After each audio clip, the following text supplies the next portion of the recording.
માં, એ માં, શું છે? આ સરોજ છે ને, હા. એને ઘણા સમયથી અશક્તિ જેવું લાગે છે. તો મને એવું થાય છે કે એને શહેરમાં લઈ જઈને સારા ડાક્ટરને બતાવી આવું. લો બોલો, આ ઉંમરે અમારા હાથ પગ ચાલે છે અને આમને અત્યારથી અશક્તિ લાગે છે. હજી તો છોકરોય નથી આવ્યો અને નખરા ચાલુ. એક કામ કર, જો વહુની તબિયત સારી રહેતી ના હોય તો પછી એમને પિયરે પધરાવો, એમના માવતર દવા કરાવશે. આ શું આપણા લમણે મારી હા, તે મોકલાઈ દો. જા મિલીએ.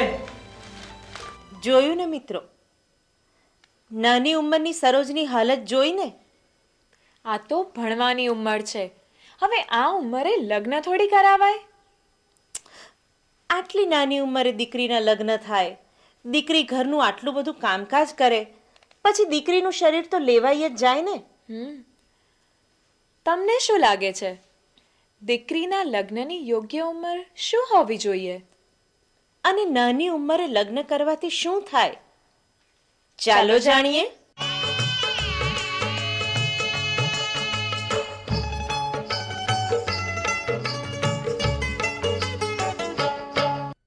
આપણા દેશમાં કાયદાકીય રીતે આપણા વસ્તી વધારાને નિયંત્રણમાં રાખવા માટે લગ્ન માટેની ઉંમર સ્ત્રીઓ માટે 18 વર્ષ અને પુરુષ માટે 21 વર્ષની નક્કી કરવામાં આવી છે. પણ એ ઉંમર સાયન્ટિફિક રીતે સાચી છે એના કરતાં સામાજિક રીતે વધારે સાચી છે. એટલા માટે કે પરદેશોમાં તમે જુઓ તો આ ઉંમર ગમે તે હોઈ શકે છે. આપણા દેશમાં માત્ર વસ્તી વિસ્ફોટને રોકવા માટે ક્રમશઃ આ ઉંમરને વધારતા જઈ રહ્યા છીએ. આઝાદી વખતે કે આઝાદી પહેલાં અંગ્રેજોના શાસન વખતે આ જ ઉંમર ઘણી નીચી હતી. 16 વર્ષની દીકરીને કાયદેસર રીતે પરણાવી શકાતી હતી. હવે 18 વર્ષની ઉંમર લઈ જવામાં આવી છે અને